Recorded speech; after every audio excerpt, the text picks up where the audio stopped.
And we're back. Welcome to the Weekly Roundup, the place where we unpack what's been going on in the yoga and wellness world and what we've been coaching our clients through. It is double trouble on the show today. It's me, Coach Bridget, joined by Coach Carol, and maybe being joined by Josh and Terry as we go. But we don't know. So it's just us. We're gonna Just see do us.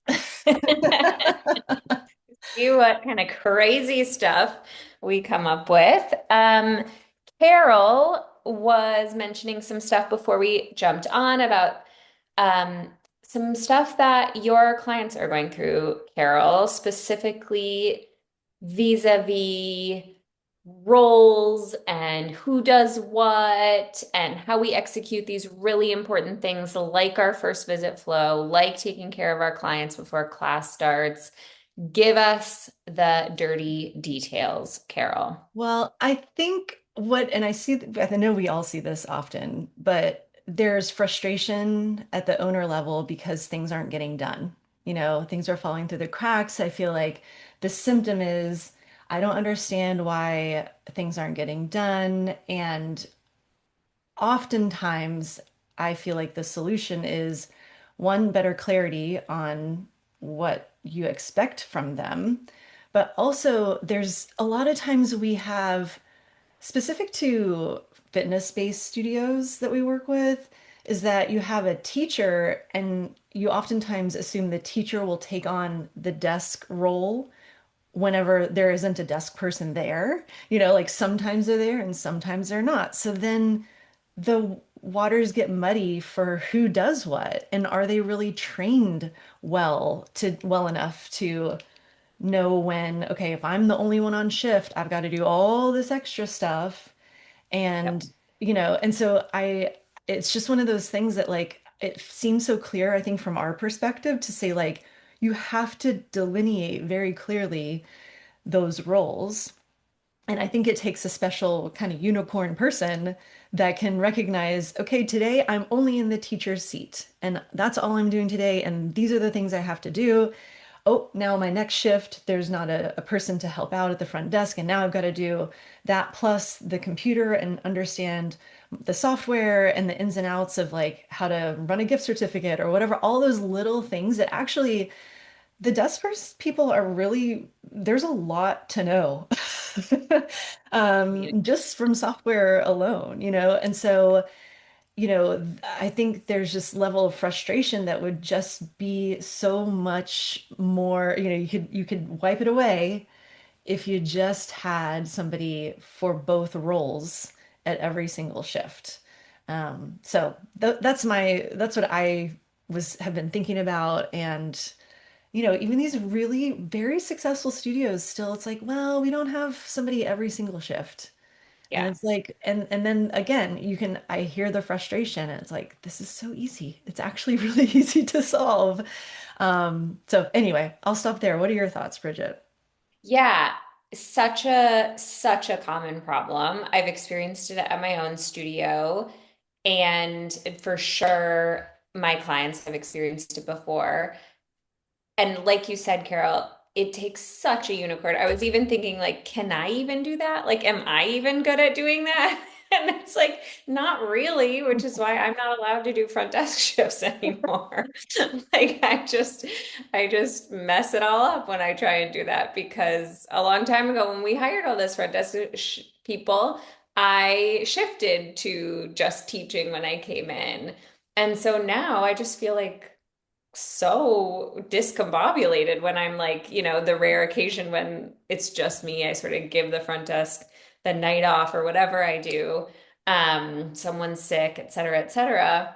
And it does kind of make you feel like, what am I doing here? Yeah. Like, how do I normally like for any 30 Rock fans, what do I do with my hands? Jack Donaghy style, two coffee mugs in his hand. So yes. So I am wondering, Carol, since you're dealing with this maybe a little more specifically right now, it like give us an example, like illustrate the situation for us. Like what is a specific task that isn't getting done that, maybe a studio owner client of yours might be feeling frustrated? Well, the big one right now, I'd say, is a lot of our studios have, or businesses are doing the first visit follow-up. The desk person is tasked with, okay, the first person came in. Did I pitch them on our intro? What was the outcome? Do I have a follow-up for them? Like there's a whole spreadsheet that we are filling out so that it creates accountability for the front desk so that one, you know that they are pitching them on your intro, and two, again, good follow-up for these first timers. And so the frustration, one of the big ones is, well, my teachers aren't doing that, or I have to teach them how to do that. I'm like, yeah, if you're not going to have a dedicated desk person for that particular shift, that's going to start falling away. And so, like, how important is it to you to have these follow-ups for first timers? I mean, that's a really big positive whenever you have it flowing in your studio correctly, and it can really kind of, you know, again, you don't if you don't have somebody doing it and you're trying to grow a business, what Yeah. happens whenever nobody's there to do it, to be accountable to these first timers? So I think that's one Yeah. of the biggest ones that I see. Yeah. I know there's a ton of other things. Like I Yeah. think the mindset shift of going from I'm just a front desk person to make sure that everyone gets checked in properly to this is a sales role and you have a lot of things that you can do. You're calling first timers for the next day to welcome them in and give them any information that they like. There's a lot of stuff that they can do that the teacher will not, if they're not super, super trained or like the unicorn, Yeah. it's gonna fall out. Yeah, it's not gonna happen. Totally. Um, One thing that comes to mind, because I do think so.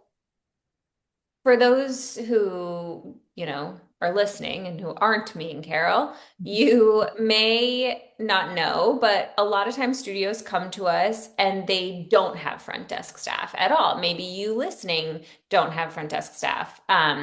And I'm saying studios and I'm trying to switch to saying businesses. And so I've got my little post-it note that says that up here.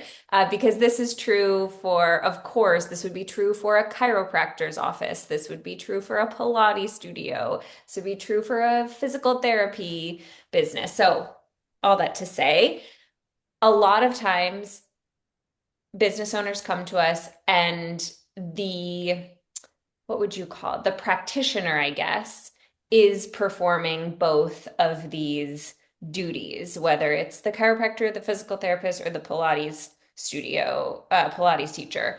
They are doing the sign in and stuff. And then over the course of coaching with us, because of all the reasons Carol is saying, we start to introduce this idea of this all important sales role at the front desk and how it's actually a completely different set of skills than these practitioners that we have, these teachers and therapists, etc. And so it is common. And that like they dip their toe in without going full blown right away, where there's this like middle period where, okay, well, I'm not really ready and I don't feel financially ready to take on, this entire sales team. So what does it look like when I have when I have this person, maybe not at every single class?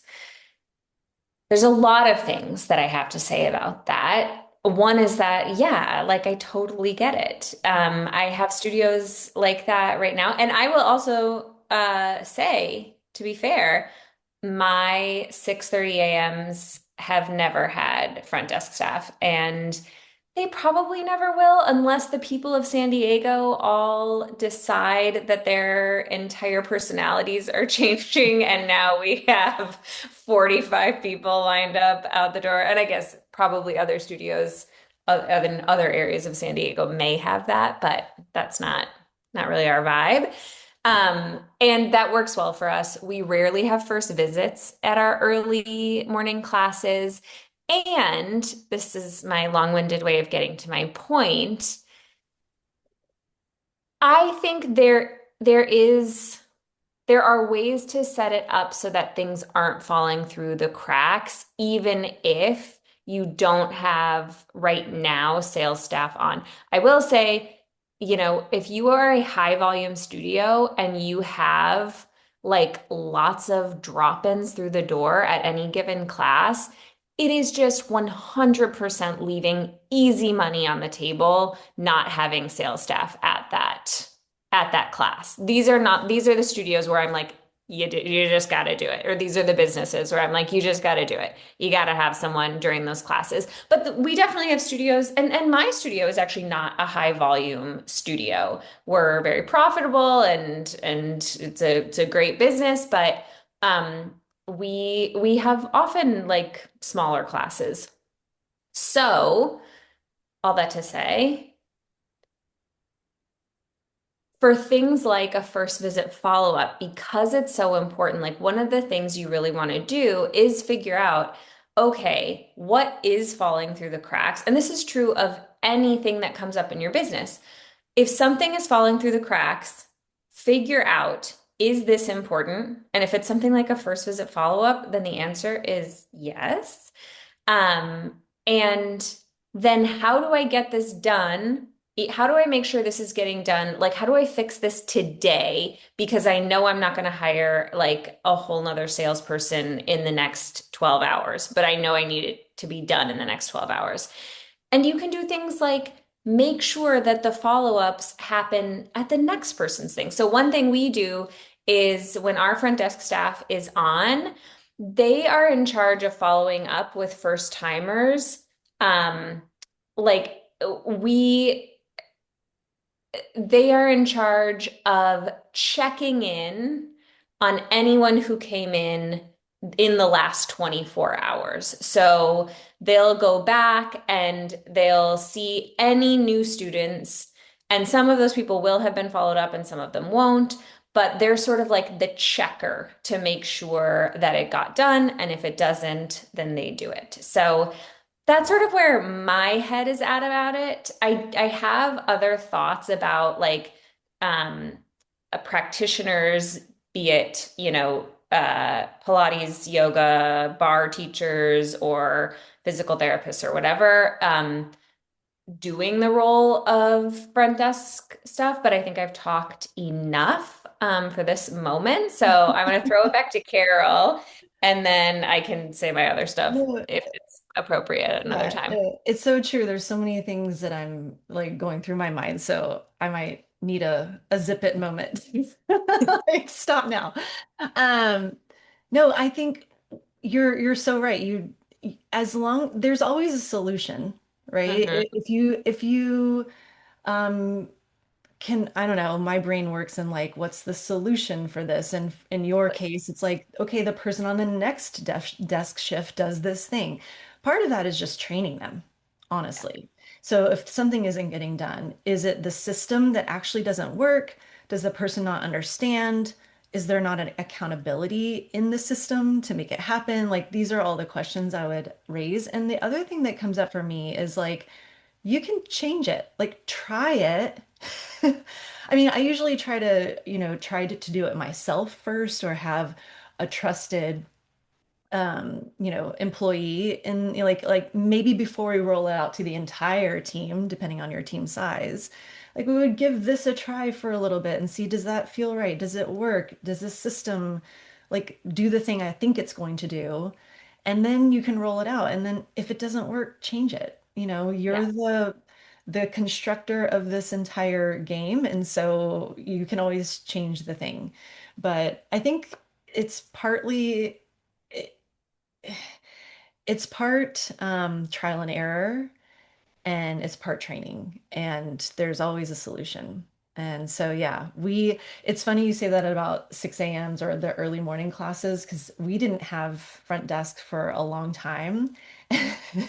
And then one morning, I had five first timers show up to my 6 a.m. and I was by myself, and I'm like, we are getting desk stuff right away.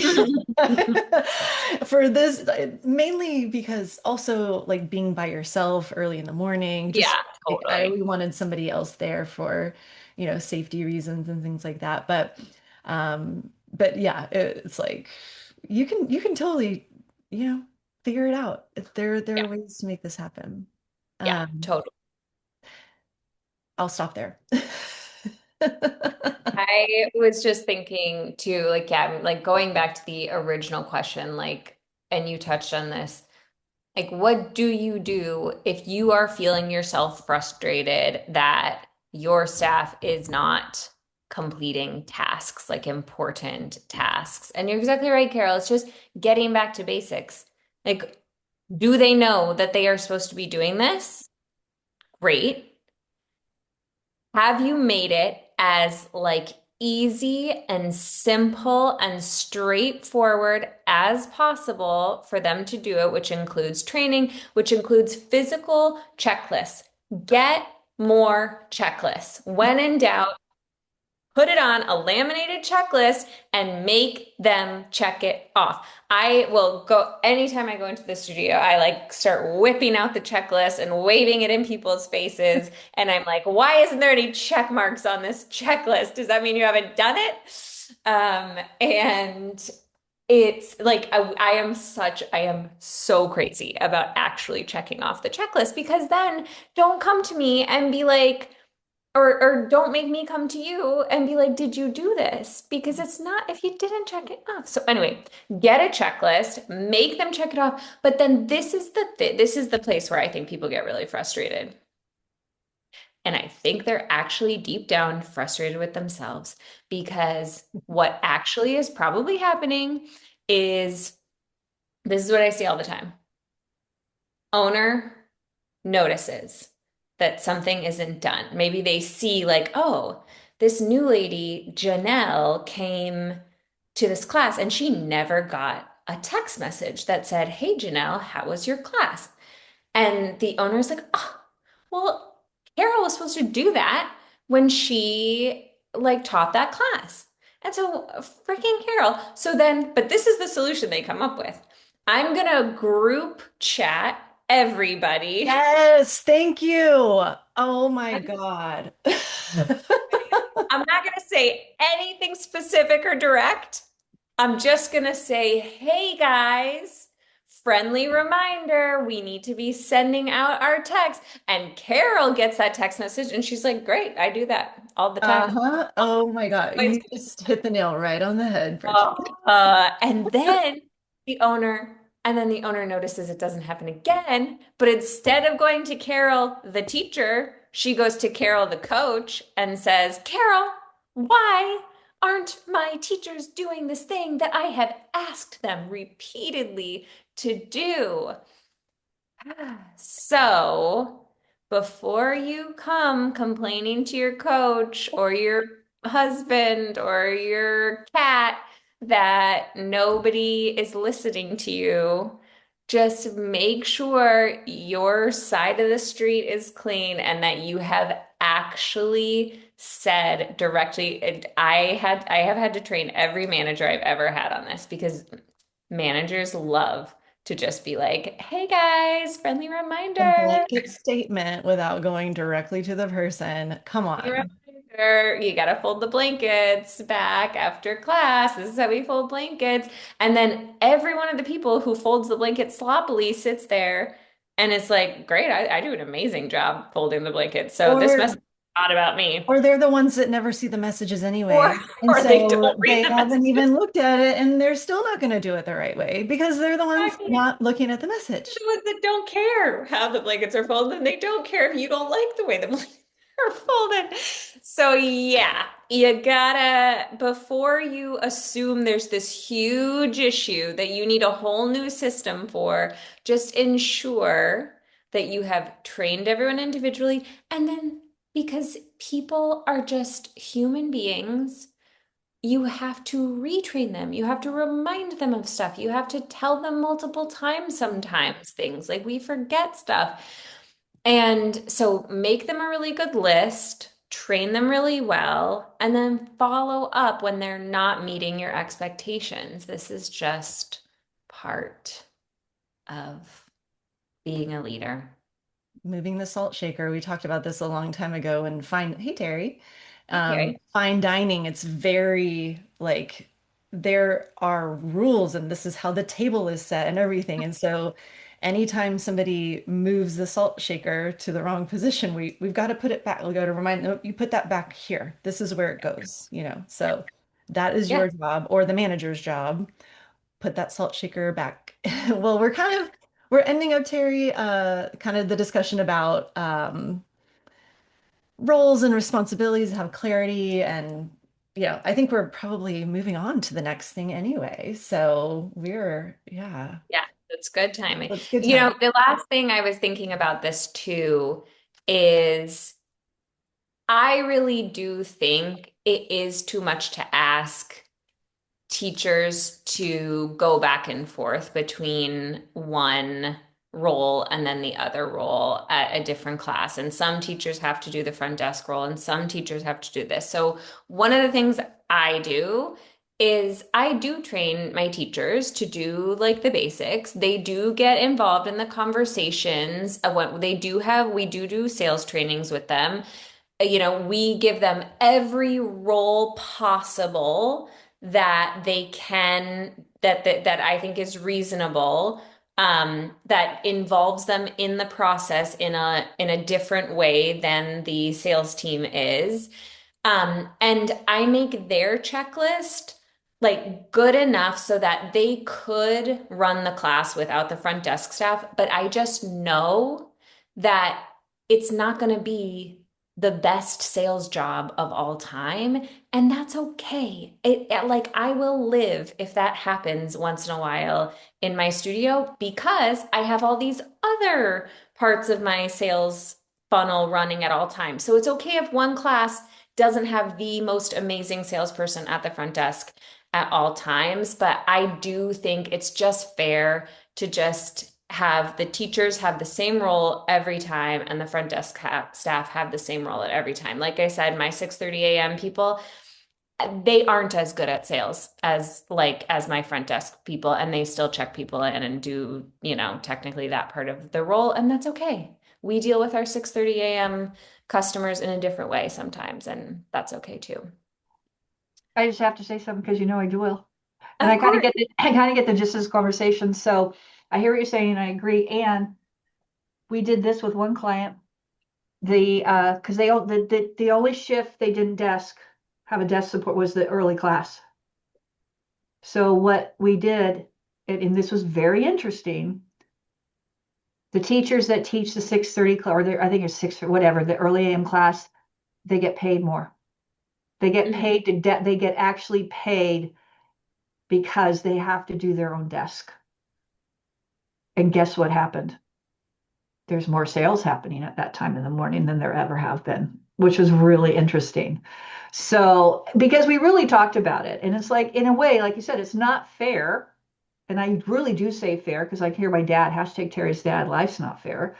But if you're asking me to do these additional things, and again, it felt really equitable to do that. So there's a thought too. If you have desk staff except for a couple of shifts, maybe say to the teacher, look, you do the best you can with this. I'm going to actually pay you like almost like an additional. They don't get it if they teach a class in the evening when there's desk people there. They only get that rate when they teach that class in the morning. So, and enough said on that. Really. Where should we pivot to? I don't know, Bridget, why don't you bring up you had something else It or looks like you have a little twinkle in your eye, Bridget. So tell No, us. No, not really. I was just thinking about just me and Carol. I've just been talking so much this, just because it's only been us for the Yeah. last 30 minutes. So, I will kick us off with with the other sort of topic we were discussing before recording here. And it's great. I think it goes really well with what we've already been discussing. And like this first topic, it is just a common thing that comes up for all studios. So, Oh, I'm on pins and needles. are you? Should I am. I I'm do like so more lead excited up? because I wasn't in the pre-roundup call. Let me do a little more lead up before I land Okay, all right. my I am just notes. like, this sounds like the best movie trailer ever. No, we were talking about leads. So, and what the hell to do with leads? This Leads. is such a common question that I get all the time from all my studios, all my businesses that I coach, and also that I've dealt with many times in my own business.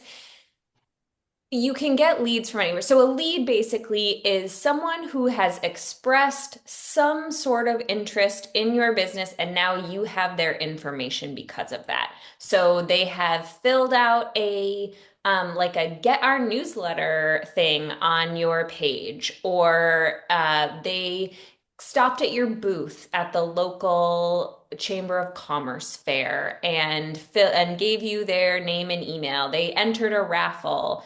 Maybe they started purchasing something. Abandoned cart Abandoned sort of cart. situation. Yeah. Or even to the extreme, or like to another end of the spectrum, which would be um, you are actually actively collecting leads from like a lead form on Meta or Google or whatever. So you are a little bit more like seeking these out in a more, maybe voluminous way. So, but then What do you do? hell do you do with these people? Like they've expressed this interest. Like that's a good lead. That's someone who has expressed actual interest in who you are. Let's get them into the studio. Terri, what do you do with leads? Well, I was just going to say, I just be perfect timing for this is because I did just, this was last month. There is and I will say, I'm not going to say what it is, but there is a fitness franchise because as you guys know, my saga of yoga here is just abysmal. So a fitness franchise is opening up near where I live, not super far away. And they had a form on Facebook. I filled it out. I got a call within an hour. Yeah. That's what we're talking about with leads. It's like when someone fills something out, you have to have an immediate something that happens. And it's a little more challenging if you don't have people that are trained to do it or are watching for it. Or if someone like if I'd filled that out at, 2 a.m., for example. So the bottom line is it also depends on how the lead was generated, Yeah. like you said. If they signed up for a newsletter versus this, blah, blah, blah. But the goal is what do you want to get them in the studio, in your space, in your business. So what are you going to do? So have a very, whatever that is, you need to have a very, very clear path and a follow-up process of what's going to happen. And it's not just one or two things. Yeah, I mean, I filled out last year when Josh wanted us to check out a Pilates studio, which I didn't do. Shh, don't tell him, anybody. No, tell them. But for the first like 3 months, I was getting phone calls, emails, and text messages regularly. I still get text messages from that Pilates studio. Yeah. And a year over year on, I still occasionally will get an email or a text saying, hey, how could, so it's less so now. But during those first 3 months, it was like a couple of times a week, Yeah. getting me. And it was book a free, they have like, what is it with Club Pilates? I think they do like it's a 40-minute or 30, it's a short little like intro class kind of thing as their lead, as their free thing. So, I don't know if that answers your question, but whatever it is you're going to do, you have to have a way to follow up on it. And more importantly, you have to have a way to track it. And so many of the softwares now have lead tracking that shouldn't be an issue. And at the end of the day, there's always just the good old fashioned spreadsheet. Yeah, So, definitely. and then whatever it is, you should have scripts for it, Yeah. the contact point. And the other thing with a lead like that, especially if it's to get them in, you can have a different offer on a lead than you would normally, like whether you're at your intro offer, direct to membership, whatever it is, you could have something like a free class. Yeah. But then the goal is to get that person to book the class. Yeah. And then Totally. once they book the class, then your process is no different than anybody else. You're going to sell them whatever your goal offer is. But I Yeah. think where most of the clients I've worked with have failed in the past and they're getting better at it is there's no clear path forward. They don't know what to do. They don't know what to say. And Yeah. they don't, and here's the other thing is they don't have the right person following up. Yeah. For this, it has to be someone that really can sail, really understands, really is tenacious, Yeah. Outgoing isn't going to back outgoing. down just because someone says, I'm not I'm sure. not sure. Yeah. So Totally. for this role, it needs to be someone who, and then the other thing is using like AI for that stuff too, particularly if it's you, the thing is you want a rapid response. So if someone do something and you can't call right away, like it's like if it's after hours or whatever, there's some type of AI tool that sends out, hey, thanks for contacting us, grab this thing, blah blah blah, so they immediately get something response to whatever the lead is. And that's all part of what can be automated too. Yeah. Totally. Okay, so let's say, so actually, I have a client who went to a super local sort of fair thing just this week. And like exactly her target demographic, like perfect. And people actually came to her booth and they gave their information to win a free like intro offer basically. So clearly these people would be down to try yoga. So I would say this is sort of representative of your basic sort of common lead, probably a similar amount of interest as someone who would like fill out your stay in touch, like I want to get your newsletters, whatever. So Carol, what like is there any like baseline, like let's start here, let's at least make sure this is happening that you would advise my client on? Yeah, Do my absolutely. Yeah. job. So it's, I'm thinking about how the clients that I work with that have the most volume of first timers really do have this dialed in. They've really got it. And the simplest thing you can do is do a journey in Yeah. your software that's like the first, just right away. Like they get a text right away once they create a profile or it's created for them because you've maybe received their information from an event like this. But immediately it's like there's a series of at least a month's time of, like Terry was saying, from Club Pilates, where it's every 2 to 3 days, maybe 3 days probably, with different types of contact points. Might be a phone call one day, might be an email the next time, then it's a text. So you're not always hitting them the same way.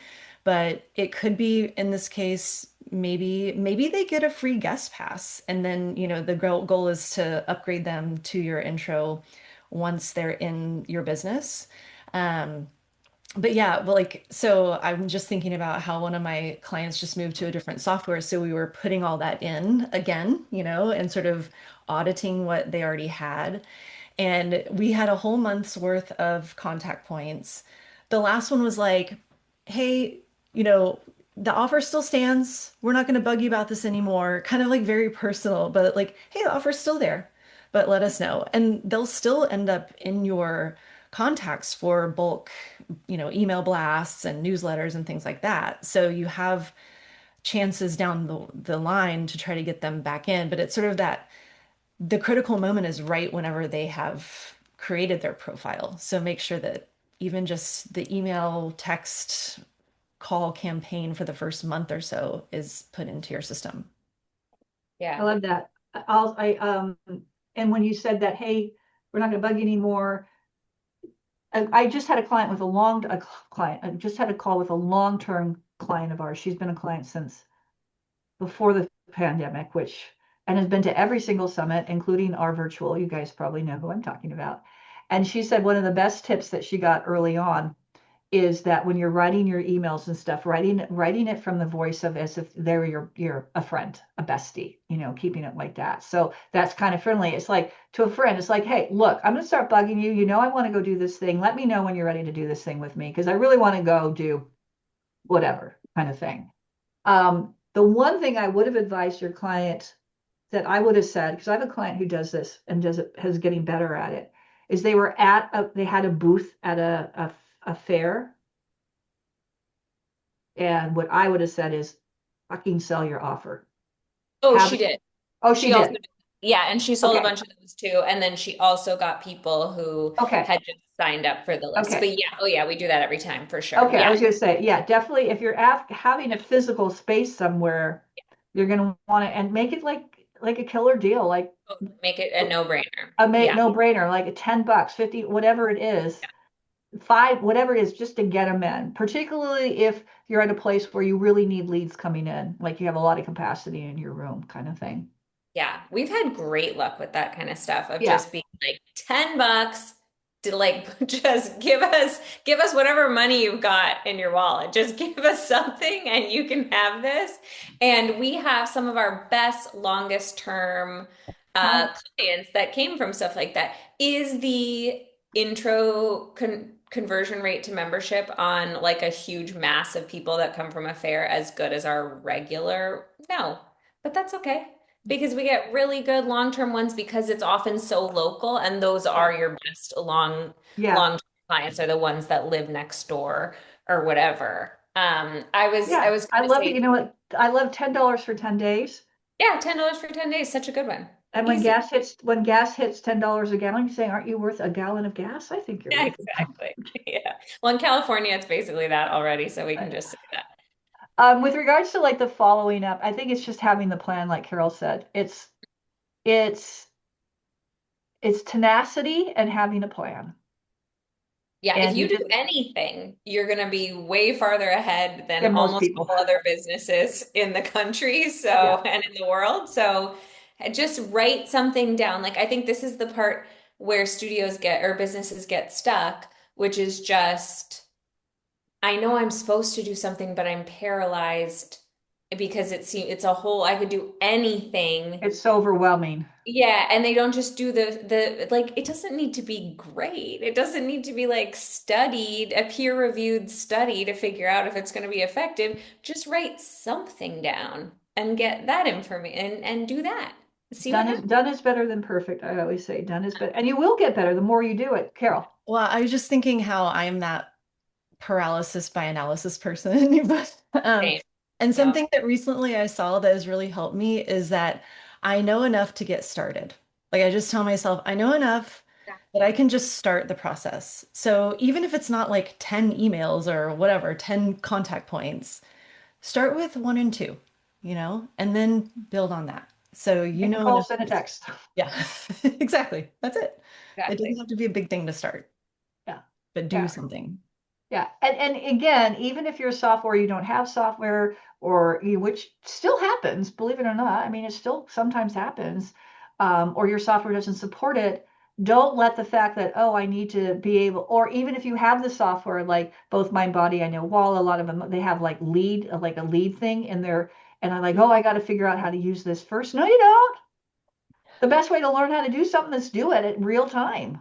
Yeah, totally. And if it obviously you're going to have someone do it, make that person learn how to do it. It's like, hey, this is Yeah. what we're doing. I want you to go in and learn how to do this thing. That all of the softwares have plenty of tutorials on how to do things, and a lot of them are just fairly simple once you figure out the base. Like you can like Walla has the journeys, but they also have the lead. You can create the lead. Setting up the leads is equally as intuitive, kind of thing. Totally. And I'd say even in Mind Body, it's pretty intuitive now, which is so anyway, so don't let that be an excuse because if you think about it,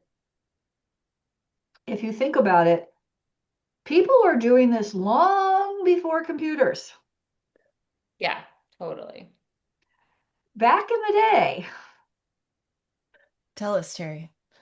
Back in the day, before I computers, don't know what that's about, back in and the Yeah, even day. before, that Too young people for were that. idea. doing things in index card boxes, and the companies became successful without technology back in the day, Something called right? a So Rolodex or something. Rolodex. Oh my God, I used to sell Wow, Rolodexes. Carol, you know so much about the olden days. Where But did you I learn mean, all of this? I know, you'd be What surprised. what So you cracks can me read in up, a history book. You Yeah, really are watching Mad Men. Mad Men. exactly. What That's it. actually cracks me up is when people say Rolodex, it's actually in our lexicon. Let me go look at my Rolodex when that's, this contact list. But so I'm just saying is like, don't let that be an excuse for, oh, I don't have software to support that. Bullshit. You can do it. You can do it the old fashioned Yeah, way. you have a phone. If you have a phone, you have an index card, a file box, you write the information down, you mark off, you say, okay, that's what salespeople used to do back in the day. They would have their leads and they would just follow up with them and they make a note and they put it back in. These are the ones I'm following up with. So I like what you said, Carol. Just do it. Just start doing something. Yeah, I agree. The other thing I was going to say is if you are listening to this and you're like, oh, yeah, I've got a journey for that, just go have a little peek at it. Yeah. Just go have a little peek at it. Do a little refresh. Like Terry was saying, um, wait, I think it was Terry who just said this. That speak to them like your friend. Like just give it a little rewrite. Give it a little, you probably, if you have been listening to this program for a while, you might have been refreshing your brand and like thinking about other ways you can communicate about your business. Put some of that into it. Just refresh it a little bit. Give it a little sparkle. Zhuzh. Oh, I A like little, that. Give it a little sparkle. give it a little sparkle. Give it a Give little it a little zhuzh. sparkle. Yeah, Yeah. give it a little sparkle. Yeah. So what are you going to be sparkle? Yeah, and yeah, I agree. Look at your journeys, things like that, and also look at the goodness, excuse me, look at the metrics. Yeah, definitely. Is anyone even opening these? Yeah. Yeah, Yeah. again, I've talked about this a little before. Is ideally someone on your staff. Like this could be a great front desk task. Actually, add this to your list. Is once a week or however they go that someone will go in and look and have each of the automation with each of the so here's this nurture journey. Here's each of the emails or texts in this journey, and then actually going in and seeing what are the likes, the open, what is it? The opens, clicks, Hmm. you know, Bounce. bounce. So if you see a bounce, you got to go in and fix it kind of thing. Because email marketing is not, and automation marketing is not set it, forget it. It's set it, review it, optimize it. Maybe you'll find that, oh, this email gets tons of opens and maybe this one does. Well, let's look at the subject line kind of Yeah, thing. Yeah. totally. Yeah. Yeah. Um, yeah. Well, speaking Well, of I was going to say refreshing your brand and giving everything a little zhuzh, I nailed it. you did. Um, tell us who have not been to the summit, me and anyone listening who hasn't been to the summit, about the summit that we have announced. And it's officially open for enrollment. Anyone, go. Go for it, Terry. Okay. Well, first off, oop, my thing just popped up. Yes, we've launched it. Early bird pricing, say $500 is through the 31st of this month. And we are putting a hard cap on it this year. And we have we have already have people have bought tickets and stuff. So if you're at all interested, reach out, get the deets. Well, the basic deets are first off, it is the summit dates. Most important is November 8th through the 13th in Sally, Mexico, which is a fabulous seaside community. And you would fly into Puerto Vallarta Airport. So those are some of the basics right there. We start on Sunday, we wrap up on Thursday night, leave on departure on Friday. So what is the summit? Summit is, we call it our annual business visionary summit because we work on what you're going to do in the next coming year. So I've been to a bunch of conferences and seminars. I know Carol has, Bridget has, where you go in. In fact, I've got boxes of, file boxes of notebooks. At this point, I probably could throw away. Nostalgia, go back and look at all the notes I would take at these seminars. I would be, oh my gosh, this is a great idea. Oh, I love this. I love with it. Oh, I'm going to do this. I'm going to do this. I'm going to do this. And I get home and I'm overwhelmed. And typical me, I do nothing. Maybe one thing, but it's like you have all these tons of ideas and this and that. And then you're like, how do I execute on this plan? How do I even do this? Oh my gosh, I want to do this. No, I'm going to do this. So what we do at the summit is we do a lot of brainstorming, actually do some work even before, so that when you leave, it is real time work. We're not just sitting there talking at you. We're not just talking to you. It's not presentation after presentation after presentation. No, it's a quick presentation. This is what we're working on. And then we like to say, we GSD, we get shit done. So that when you, by the end of the week, if you don't have your plan, it's not because there wasn't time to do it. It was because you decided to go lay on beach massages and, mess around in Salilita, which is a fun thing to do. Or you do like a client did a couple of years ago. He came, brought his manager did the work, and he did what he wanted to do, which was network with people, and hardly showed up.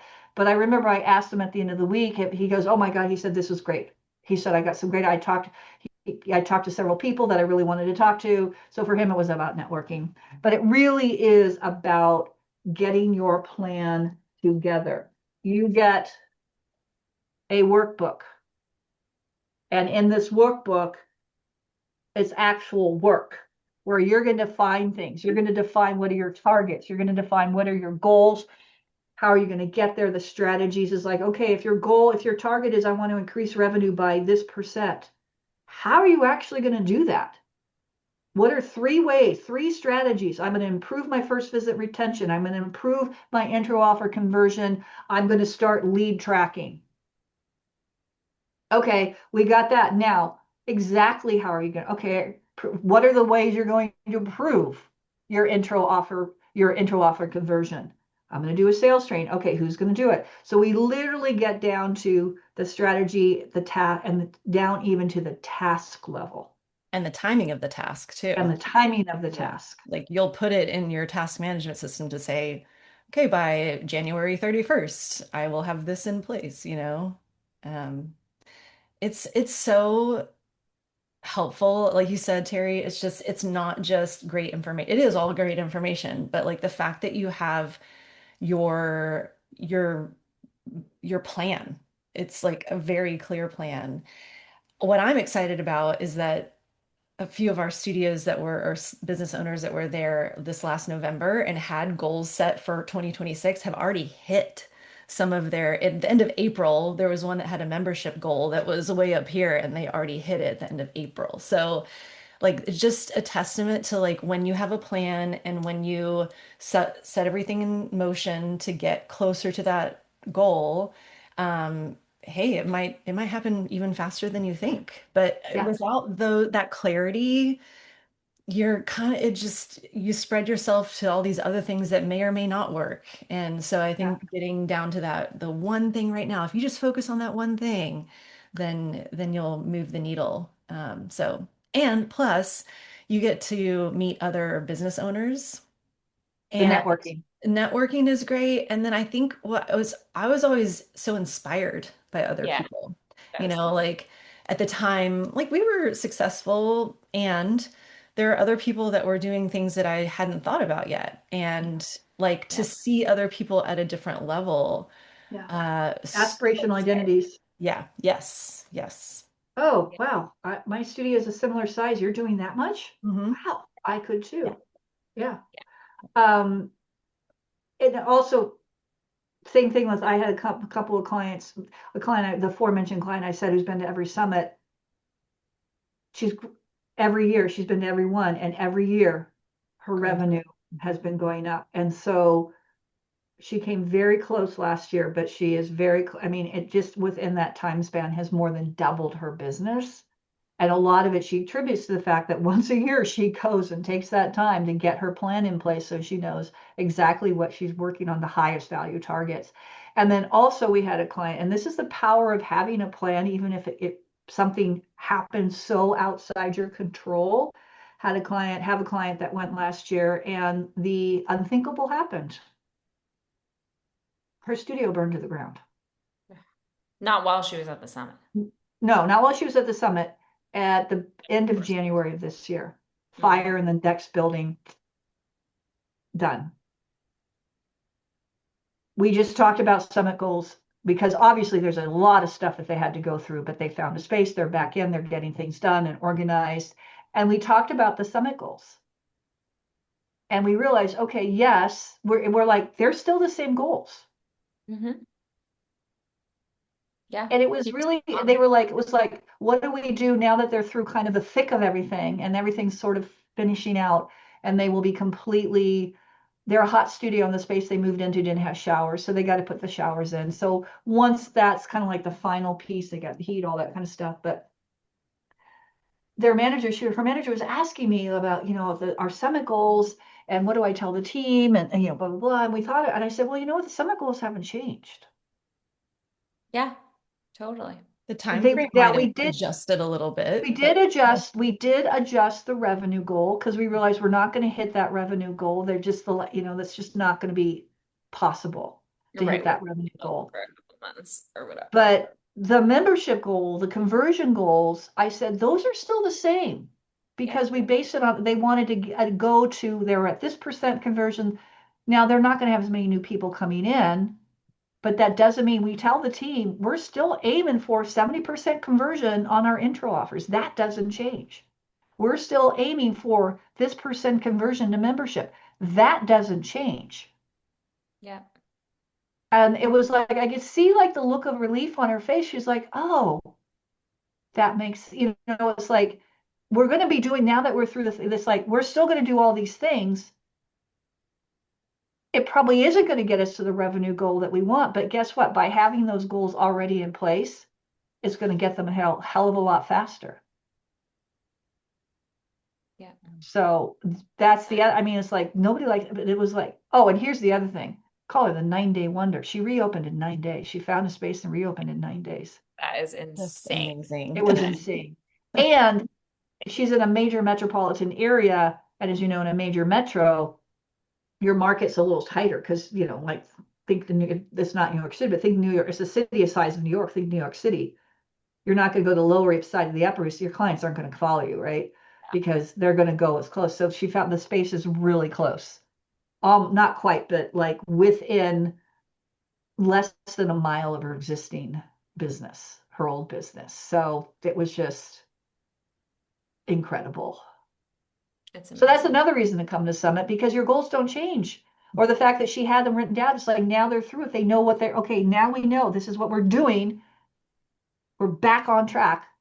Yeah. No, really, that is so powerful because it would be so easy in that moment, even with that quick turnaround, to just be like, we are just surviving. Like, I don't even know where anything is. Like, we just need to like get some people through the door. Like, I don't, but to have that clear, like crystal clear vision and goal, even if you have to adjust it, which is totally fine, totally within bounds, just keeping you grounded through the every studio owner's worst nightmare. That is like literally what I use as like the worst case scenario is the studio burns down.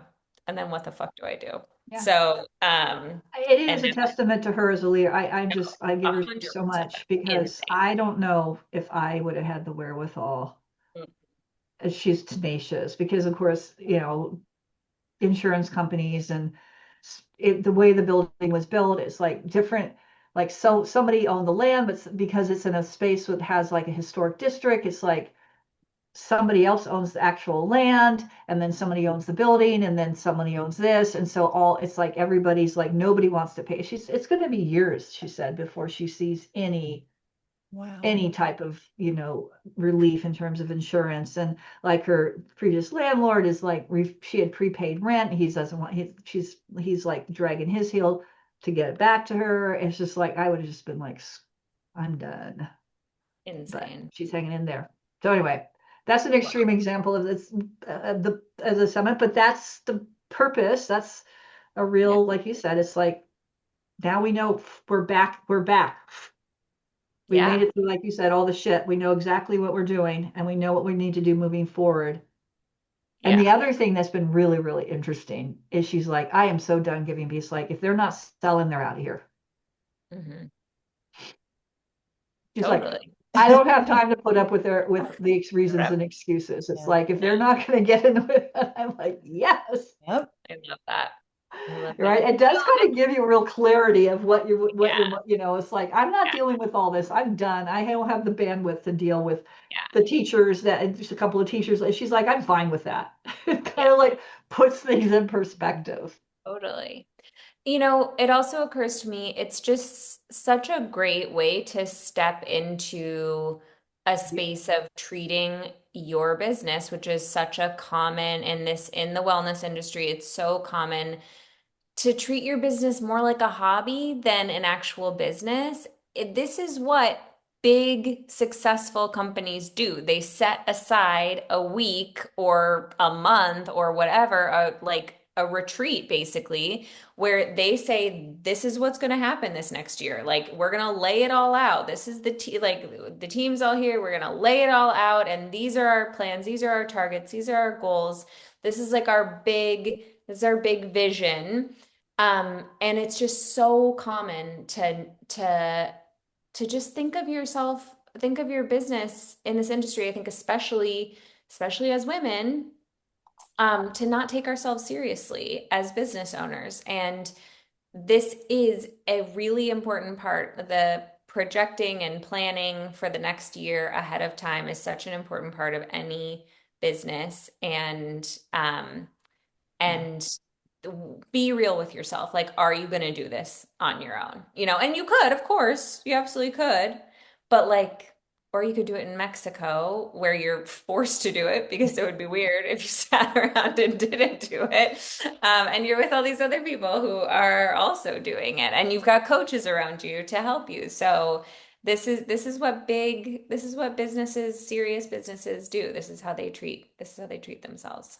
Yeah, because And we're as there too. That's a good point. Go ahead, Carol. Yeah, I was gonna say, and as much time we do spend in work mode, we also have fun. So, we have excursions, we have group dinners, there's Get usually a marks. little We're getting beach, marks. yeah, beach party, Boat uh, ride, boat ride. The boat rides, epic, yeah, epic, it's epic always the boat best ride. time.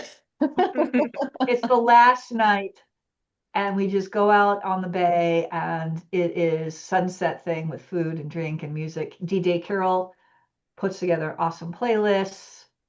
I every year I send her songs. I said I'm just thinking this is We the get one to I see like. Terry's moves on the boat. Yeah.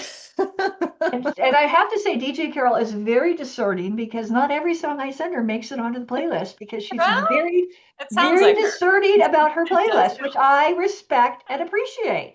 I'm creating a whole mood. Yeah, it's a It is. vibe. You Has a gotta, build, it yeah, has a whole yeah. like situation. So, That's literally what a DJ is. It's literally their whole But last year, a couple of songs I created. requested I sent hmm were on the playlist. I was All right, super well, I gotta start excited. So sending yeah.